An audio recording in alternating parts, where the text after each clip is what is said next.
नमस्कार मोर प्रिय दर्शक बंधुगण, आपण मानंकु समस्तंकु आपणक निजस्व चैनल ज्योतिष दर्पण को मु हृदयर सहित स्वागत करुछि।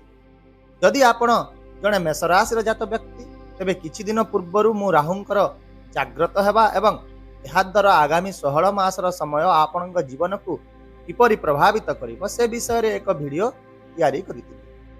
आपण तो ताहा निश्चित भाव में देखिथिबे। जदि देखि नाहंती तेबे डिस्क्रिप्शन रे से वीडियो रो लिंक मध्य दे देइछि, निश्चय थरे देखि नेबे। तेबे पूर्व वीडियो रे मु आपण मानंकु राहु महाराज कर जागृत एवं तांकर प्रभाव विषय रे विस्तार भाव रे कहिथिबी, किंतु आज मु सही असंपूर्ण चित्र को एही वीडियो रे समाप्त करबा को जाउछि। कारण बंधुगण, जेउठारे राहुंकर कथा आसी थाए सेठारे निश्चित भाव रे केतु महाराज को अणदेखा करा जाई पारिबो नाही। ए दिहे हेउचंती गोटिए शरीर दुईटी अंश, जेपरि गोटिए मुद्रार दुईटी पार्श्व रही थाए। जेतेबेले राहु जागृत होइथांती स्वाभाविक भाव रे केतु मध्य सही मुहूर्त रे सक्रिय होई जांती एवं यह एक एपरी पॉइंट जहाकु लोक माने प्रायतः अणदेखा करि। आपण माने तो निश्चित भाव रे गोटिए प्रसिद्ध उक्ति सुनिथिबे, जहाकि एपरी कोनोसी व्यक्ति नाही जे कि राहु द्वारा केभे प्रतारित होई नाही। किंतु शास्त्र गुड़िक कहती जे यह संपूर्ण सत्य नुहे। राहु निश्चित भाव में लोक को फसाई थांती, किंतु सेतिरु बाहरिबा पाई रास्ता मध्य प्रदान करिथांती। कारण राहु हेले शरीर मस्तिष्क, किंतु प्रकृत प्रतारक तो हेउचंती केतु महाराज। कारण से मस्तिष्क विहीन होइथांती। तेणु सठिक वाक्य यह हेबा उचित जे एपरि कोनोसी व्यक्ति नाही जे केतु द्वारा केबे प्रतारित होई नाही। जेतेबेले केतु ठकिबा आरंभ करिथांती, व्यक्ति जेते बुद्धिमान हेउना कहीं तांकर फासरु खसी जीवा बहुत कष्टकर। एही कारणरु जदि आपण राहुंक आशीर्वाद रु संपूर्ण लाभ पाइबा को चाहुचंती तेबे केतुर चाल को मध्य चिन्हे एवं ताकू एडाइबा आपणक पई अत्यंत गुरुत्वपूर्ण अटे। ताहेले आज ए वीडियो रे मु आपणक एपरि 5टी मुख्य पॉइंट विषय रे कहिबी, जहाको जदि आपण माने पालन करिवे तेबे आगामी 16 मास आपणक पई बहुत सफलतार समय हेबे। किंतु जदि आपण एगुडी को अणदेखा करि चलंती तेबे निश्चित भाव में केतु राहुंक द्वारा पाइबा को थिबा लाभ गुडी को मध्य आपणकटु छड़ाई नहीं पारंती। प्रथम पॉइंट हैला आपण शॉर्टकट रास्ता एवं लोभ ए दुईटी को एड़ाई चलंती। कारण एही समय रे पंचम घरे बसी केतु आपण को निरंतर भाव में शॉर्टकट रास्ता गुडी को देखाइबे। जुआ, सट्टा, लटेरी एवं शेयर बाजार एसबू जिनिस गुड़िकर आपणकर आग्रह विशेष भाव में बढ़ा लगे एवं आपण अनुभव करेंगे जे राताराति कोटिपति हबार समय वर्तमान आसी जाइछि। एहा व्यतीत एपरि किछि लोक मध्य आपणक पाखक आसी कहिबे एठारे केवल आपण टंका निवेश करंतु आपण बहुत लाभ पाइबे। किंतु बंधुगण, सत्य तो हेउछि एया जे एही स्वप्न गुड़िक आपणक कोटिपति नुहे बरं भिकारी करिवो। मने रखंतु, केवल कष्ट अर्जित टंका ही स्थायी खुशी आनी थाए। शॉर्टकट रो प्रलोभन रे पड़िबा द्वारा आपण पूर्वरु थिबा धन को मध्य हराई देबे। तेणु एही समय मध्य रे जे कोनोसी लोभरु दूरे रहिबा आपणक पई अत्यंत गुरुत्वपूर्ण। द्वितीय पॉइंट हैला एही समय रे आपण निजर स्वास्थ्य एवं खाद्यपेयर विशेष जत्न नियंतु। कारण केतु आपणकर पेट को सीधा सड़क प्रभावित करिवे।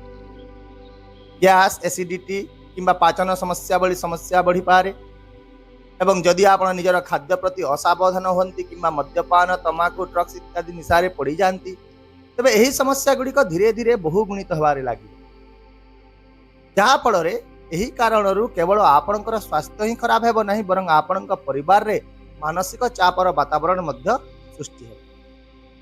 तेणु एबेठु ही संकल्प करि दियंतु जे सुस्थ खाद्य, योग एवं ध्यान आपणक दैनंदिन कार्यर एक अंश करिबा, जहाँ आपणक पई एही समय रे एक सुरक्षा कवच भाव रे कार्य करे। तेबे आसंतु जानिबा तृतीय पॉइंट विषय, जहाँ हेउची एही समय रे आपण काहाकु मध्य अंध भाव रे विश्वास करिबा परिहार करंती। कारण एहा काहाकु अंध भाव रे विश्वास करिवार समय नुहे। जदि आपण आगामी 16 मास पई कहार कथा को अंध भाव रे विश्वास करूचंती तेबे विश्वास करंतु क्षति निश्चित घटिबो। ताहा व्यावसायिक पार्टनरशिप रे हेउ, बंधु किंबा संपर्कंक प्रतिश्रुति गुड़िक हेउ किंबा अन्य कहार कथारे मध्य हेउ, एही प्रत्येक स्थिति रे जांच न करी आगकु बढ़िबा आपणक पई बहुत विपदपूर्ण रहिबो। गोटे कथा रही जहाँकि आपण निश्चित शुणी जे सावधानतार अभाव ही दुर्घटना को डाकी आनी था। तेणु यही समय मध्य आपणकर गुरुमंत्र हेउची केवल सतर्कता, धैर्य एवं विचक्षणता, निजर बुद्धिर व्यवहार, विवेकर व्यवहार, यह द्वारा ही आपण यही समय को बहुत भल भाव उपयोग कर पारे। जानिबा चतुर्थ पॉइंट जहाँकि आपण निजर योजना गुड़ी को गुप्त रखते। केतुंकर सबुठारु बड़ चाल मध्यरु गोटे हेउची जे से आपणकर योजना गुड़ी को सबु बेले असंपूर्ण रखिबा को चेष्टा करिथान। यदि आप निजर स्वप्न एवं योजना गुड़ी को अन्य मानक सहित खोलाखोली भाव में प्रकाश कर दियंती तेबे सेमाने तो से गुड़िकर लाभ उठाइबे। ता छड़ा आपणकर योजना गुड़िक मध्य विफल हेबार संभावना बढ़ी। जेपरिक एक गाड़ी किणिबार आपणकर स्वप्न रहितिला, घर निर्माण करिवार योजना रहितिला, किंबा व्यवसायिक योजना मध्य रहितिला, ए सब को आगामी 16 मास पई गुप्त रखिबा ही आपणक पई बहुत लाभदायक है। मन रखंतु आपण जेते अधिक निजर स्वप्न गुड़ी को निज पाखरे ही रखिबे से गुड़िक सेते सुरक्षित भाव में पूरण हेबारे लागिबे। ताहेले बंधुगण शेष एवं पंचम पॉइंट है जे कोनोसी निवेश बा इन्वेस्ट करबा समय रे लोभी होंतु नाही, लोभर बशवर्ती होंतु नाही, अधिक मिली जीव बोली आशा करंतु नाही। कारण एही पीरियड रे राहुंक जोगु आपण बारंबार निवेश करबा को इच्छा अनुभव करिवे। आपणक भितरे राहु एही प्रकार रो इच्छा सृष्टि करिवे। यह खराब नुहे, तथापि जदि सेतिरे आपणक मनरे लोभ आसी जाए तेबे क्षति अनिवार्य घटे। उदाहरण स्वरूप जदि कही आपण को आसी कहे एक संपत्ति 100 टंका मूल्यर अटे, किंतु मु आपण को यह 50 टंकार क्रय करई देबी। यदि आपण एही समय लोभर बशवर्ती होई शीघ्र निष्पत्ति नहीं जानती तेबे एही प्रस्तावित सस्ता डील प्रकृत रे आपणक पई निश्चय एक ठकई होई पारे एवं आपण निजर संपूर्ण पुंजी मध्य एतिरे हराई पारे।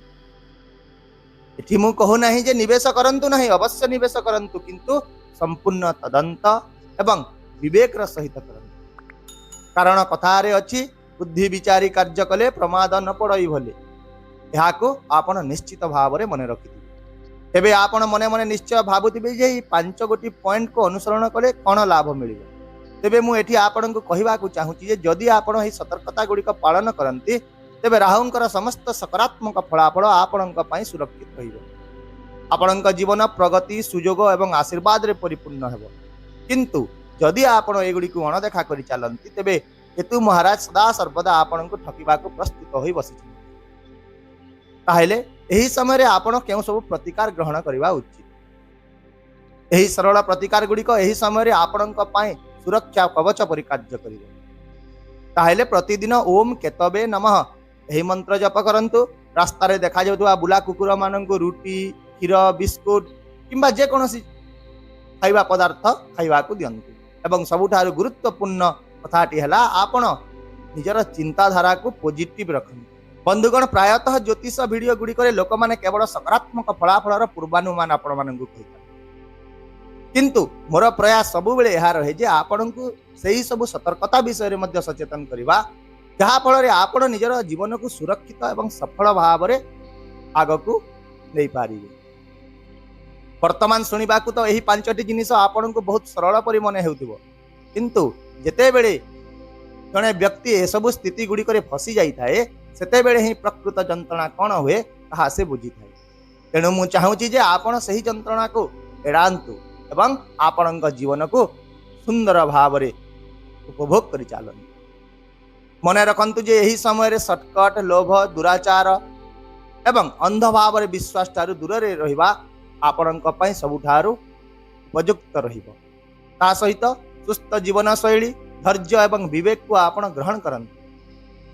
विश्वास करंतु जदि आपण ही 5टी पॉइंट को आपण निज जीवन रे शामिल कर दियंती तेबे आगामी 16 मासर समय आपणक जीवन को आहुरी उच्चता को नहीं जीव।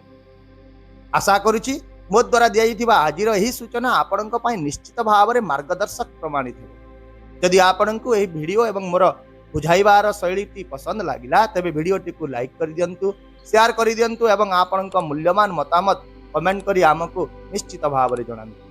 ता सहित चैनल को जदि प्रथम थर पई देखुचंती तेबे सब्सक्राइब करबा को भूलंतु नाही।